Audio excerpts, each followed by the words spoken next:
Hello everybody, Nameless Narcissist here once again, a simple man diagnosed with NPD, trying to clear up some misconceptions about my disorder and give you some insight about what goes on in my head. If you like this video, please like, comment, and subscribe, but keep in mind I am no clinician and I can only speak to my own experiences and things that I've read. So, a common question I always hear is people asking like, oh, can I make this relationship with my person with NPD work, or BPD2, like, etc., etc. And I have some thoughts on this that might be kind of controversial on both sides of the equation, but I want to start out with it depends on the person. Every single manifestation of NPD is different, their willingness to change, what their motivations are, all of that good crap, it really fucking depends. Like, it could be, like, there could be a guy who is just blatantly abusive, sees no issues with it, and it could also be a guy who very genuinely cares about his partner and really wants to change and is willing to put in that effort. It does ultimately come down to the temperament of the person. But there's issues even with people who are in treatment and are in remission. It can work, don't get me wrong, but the person in the relationship also has to be able to put up with some things. Because no matter how healthy I get, I'm always going to be a narcissist at the end of the day. I'm always going to have an NPD. It's just like, you know, like being an alcoholic, you know, it's in remission. Whatever. But I'm going to have flare-ups every now and then. Maybe I'll like get too drunk or something and like say bad things, or I'll be sobbing on the floor. I'll be very intense, whatever. Or there's a stressful day and I snap or something like that. I'm not, like, me personally would never hit somebody, but like I'm probably going to do some things that are going to be upsetting, and you kind of have to fully understand that no matter how healthy we get, our brains are wired to act in a certain way that every day of the week we have to basically tell ourselves, no, this isn't the normal way to relate to the world. I have to do it in this way instead because that's what's expected of me and that's the healthy thing to do. And when you're constantly going against your instinct like that, it's exhausting. It's fucking exhausting. It really is. And not to say that I don't lead a happier life, because I do lead a happier life because I do that, but I'm always going against the grain and I'm going to break down every now and then. And if that's happening with you and your partner and you can't deal with that, that's completely fine. But that also means that relationship won't work at the end of the day, because I can't always deny my true nature without occasionally having a slip up, which sucks. It really does. But that is a reality that you kind of have to ask yourself when you face that kind of thing. But also, that being said, I personally, and this is a very personal belief of mine just based off of my experiences, let me give some context. For so long, I did not know a single other person who had a cluster B disorder other than my sister. My sister makes me look like the most sane and healthy person in the world, and I've done terrible things. And I always just kind of accepted the fact that, like, oh, this is just kind of how things are. I will never know anybody that really relates to my experiences or views the world the same way I do. And holy fuck, did my life change the first time I met a fellow cluster B. It was somebody with borderline personality disorder, and at first I was like, oh, fuck. Well, a self-aware cluster B, let me clarify. And at first I was like, oh, fuck. A borderline, I'm terrified of these ones. That was my sister and shit. And I was very, very not about it. But then, like, I actually started talking to her one day, and I realized how much we had, like, in common, and, like, she was saying these things that I was like, oh my god, I thought either I was the only one or everyone else felt like this and was lying about it. Like, people were like, fast. It was the person that I fucking did the, my first two videos on here, when, like, we had a little chat that I uploaded. And then people were like listening to us and being like, oh my god, this is so interesting. And I was like, oh my god, like, my first thought was, oh my god, I really am insane. These aren't normal. Some of these things aren't normal. And also just the fact that finally I have someone that understands this stuff after years of feeling alone like that. And it was a completely different dynamic than going at it from this perspective of, oh, I basically have to reword everything I say and hide a lot of the things that I'm feeling because I know that that's not normal, and I know people are going to judge me or not like me because of that. So it was, oh my god, like, I can't express to you how life-changing that was. And then after that, I started talking to more people with cluster Bs. I met somebody with NPD, and I was like, and like that was an even more intense experience where I was like, holy shit, I I was like, wow, it's not just me. That was like literally my thought. Was like, it's not just fucking me. I'm not making all this shit up. Like I act like this is a thing. This is a thing. And one of my closest, one of my most fulfilling friendships nowadays is somebody with BPD with strong MPD traits. And I would not exchange there is not a single relationship I would exchange those for, because you're coming at it from a completely different angle. There's this underlying understanding about how our brains work and the struggles that we face. And so, which kind of brings me to my point that I truly don't think anybody with a cluster B disorder is going to be as happy in a relationship with somebody that's normal, quote unquote, or a non-cluster B as they would be with a fellow cluster B. And there's some of those dynamics that really don't work, like MPD, BPD. But then again, I'm like, I don't know. My BPD relationships were a hell of a lot of fun. But I have to, in relationships, like, I always have to be on guard, right? Because again, that baseline understanding isn't there. Like once, one of the comments, like somebody mentioned how their partner would like basically call their relationship like so much better than everybody else's, and how that was really confusing to them and didn't feel right. And I'm reading that being like, that's like really nice, not nice, I guess, but I would feel really good if somebody was like being like, oh, this relationship is great. Well, our relationship is so much better than everybody else's. Like everybody else is idiots except for us, basically, right? To me, that's flattering and nice to hear, and it boosts my self-esteem, it boosts their self-esteem. That's one of the best compliments that I can get in a relationship. And I forget that that's not as flattering to other people.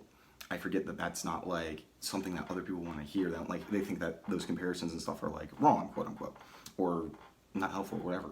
And I'm like, okay, what do you actually want me to say? Because that makes me confused, because I only can see things, no matter how much I care about this person, I can only really see things through this grandiose comparative lens, because that's how I view everything. And so it makes it so much simpler when you're with somebody that has your own disorder. You see the same thing the same way, because like they get it. They're like, okay, like let's say like I split or rage narcissistically or whatever you want to call it. Like they get that it's like, okay, this isn't personal to me. They're just fucking like blowing steam. It's not okay that they're treating me like this, but like I get it, I'm not taking it personally, right? Or like if I lie about something, they understand that, okay, it's about shame and they can't really handle that or whatever. It's not like they're trying to betray me. And it's so much easier to be on that same level. Early Morning Marking made a really good comparison the other day, where he said that having a personality disorder is like having a set of Legos, and everybody has an instruction set and they make the thing on the box, right? But people with cluster B, we have a different set of instructions, and we all follow the same pieces, but like no matter how close we follow the instructions, it never looks quite right. We're always looking at things like slightly different, slightly off. And so we're going to look at our partner's motivations a lot of times for what they do and either project our own onto them, like why we would do a certain thing. It's like, because, oh, I wouldn't be doing this thing unless I was losing interest in them and I was about to abandon them, what the fuck ever, whatever, like my paranoid ass is thinking. And so since there's this understanding of what I need in the relationship because they need the same thing, and I can just kind of treat them how I want to be treated, it makes things so much easier. Because me treating somebody how I would want to be treated wouldn't fulfill the needs of a neurotypical person or whatever the fuck. I need to find a good word to describe people who just don't have non-cluster Bs, I guess. Because it's very frustrating sometimes, because I'll say things like I mentioned recently how there was this girl who I was like involved with, and I was like, oh, like anybody would give anything to be in a relationship with one of us, like we're so attractive, stuff like that. And that wasn't, and like I thought that was like a great thing I was saying to her. I thought she was very flattered. And then she was obviously not happy about it. I'm like, okay, fine, you don't want me to be nice to you? Whatever, bitch.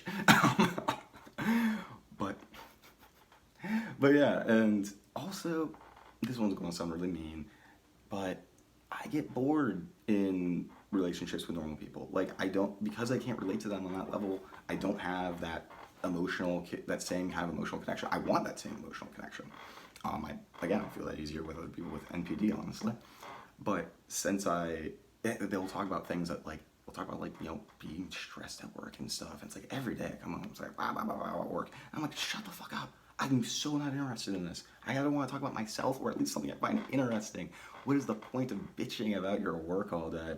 Especially when it's things I just don't really take seriously. Because it's like, I can look at it like, I see why you'd be upset by that, but it's just, I don't care. I so fucking don't care. I really don't.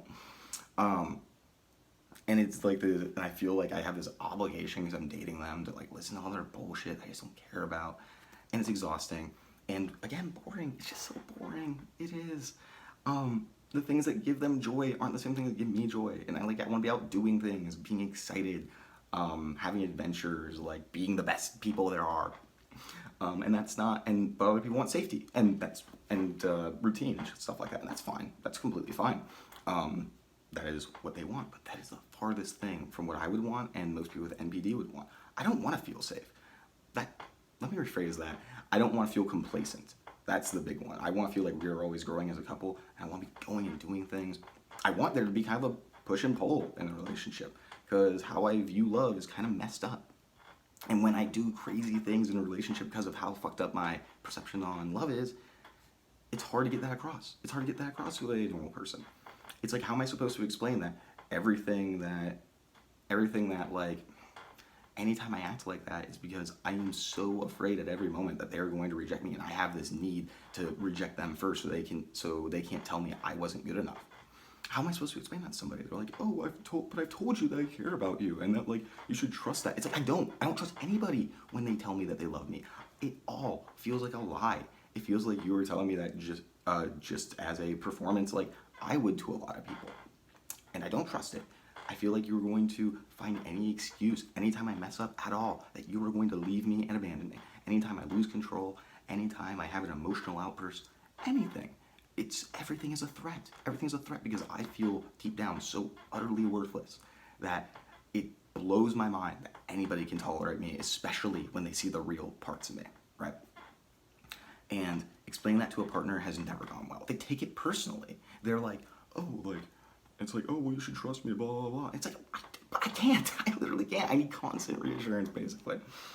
And I will never be able to understand that. I'll never be able to understand that when I explain to somebody that I need this reassurance, that I don't trust, that I like don't trust them because of my own shit. I don't understand how they still take that so personally. I'm never going to be able to relate to it. I really won't. It's like, like trust takes a lot of time to build up for most people, and even more time for somebody like me. And there's a good chance that I will never fully trust anybody, honestly. Like, there's always going to be a thought in the back of my mind that thinks they are going to leave me because I am worthless, and I need to get out of this and hurt them first, which is awful. I trust me, I wish I didn't feel like that. I wish I didn't devalue people. Like, when my mind starts, like, when they do something wrong, I start being like, oh, maybe what if I can, in my head, it's like, oh, I can do better, you're missing out on your soulmate, etc., etc. When I know, like, objectively those things aren't true. But how I can't relate to somebody and say, yeah, I'm in this relationship with you, but my mind is constantly saying, I can do better than you. My mind is constantly saying that I might be missing out on my soulmate. Like, this isn't the perfect relationship and stuff. And I know those things are fucking crazy. But again, how do I tell somebody that? If you heard that from your partner, you probably take that pretty damn seriously. Personally. And in my experience, that's how it goes. And so for me, I have found it way more helpful to be involved at a closer level with people who are in some ways fucked in the head. Usually other cluster Bs, but I've gotten along with. So weirdly enough, I've gotten along pretty well with people with ASD. I've only met a handful of them, but they're a little bit more common than cluster Bs. But like, I don't know, I think it's just because they view things like in a much less like emotional manner, in my opinion, that like when I explain things like that, they're just kind of like, oh, okay, whatever. And I'm like, oh, thank fucking God. But yeah, and keeping the people who are, you know, normies or whatever at more of a distance, it seems and like I have some good fulfilling friendships with people like that, right? But I'm not going to show them all of that of me because, I mean, hell, I tell a normie that I'm like, that NPD, like I am vulnerable with them. Like, oh, you can't have an NPD, you're too nice, blah, blah. And I'm like, no, you just have a stigmatized and very inaccurate view of what NPD is. And I kind of get pissed off and I might like like, I've blown up on somebody before because, like, they were like, oh, you don't have MPD. I'm like, fuck off. Yes, I do. Oh my God. I literally have an identity disturbance. Please don't. And I rely on people to define me. Please do not invalidate me like that. Holy shit. And I blew up on her. Good times. But yeah, those are some common, like, issues I find in maintaining relationships like that. But whatever. Anyways. Hope you all have a good day. It's hot as fuck in here. My AC is broken. I'm broke as shit and I can't get it fixed. Oh my God. I'm sweating like a pig. Have a good day. I won't, because it's so fucking hot. Take your fucking meds.